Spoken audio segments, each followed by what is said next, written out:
রোজা অবস্থায় যদি কারো স্বপ্নদোষ হয় তাহলে তার রোজা ভাঙবে না। রোজা অবস্থায় স্বপ্নদোষ হলে রোজা ভাঙবে না। ইচ্ছাকৃতভাবে যদি কেউ হস্তমৈথুন করে, ওটাও কিন্তু স্ত্রী সহবাসের অন্তর্ভুক্ত। ইচ্ছাকৃতভাবে কেউ যদি হস্তমৈথুন করে বীর্যপাত ঘটায়, পুরুষ মহিলা যেই হোক, তাহলে তার রোজাটা ভেঙে যাবে। কিন্তু স্বপ্নদোষের মাধ্যমে কারো যদি বীর্যপাত হয় তাহলে তার রোজা ভাঙবে না। এর সাথে আরেকটি সামঞ্জস্যপূর্ণ মাসালা, তা হলো ধরেন রোজার দিন রাত্রিবেলা স্ত্রীর সাথে সহবাস করেছেন, এখন আপনার উপরে গোসল করা কি ফরজ।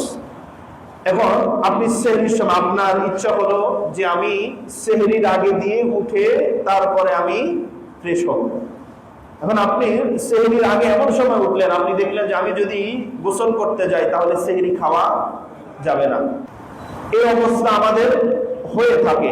এই অবস্থায় আপনার করণীয় কি? এই অবস্থায় করণীয় হলো, আপনি যদি দেখেন যে গোসল করতে গেলে সেহরি খেতে পারবেন না, তাহলে ওই রোজা গোসল ফরজ অবস্থায় আগে সেহরি খাবেন। বুঝতে পারলেন? গোসল ফরজ অবস্থায় আগে সেহরি খাবেন। সেহরি খেয়ে তারপরে আপনি গোসল করবেন, ফরজ গোসল করে তারপরে সালাত আদায় করবেন।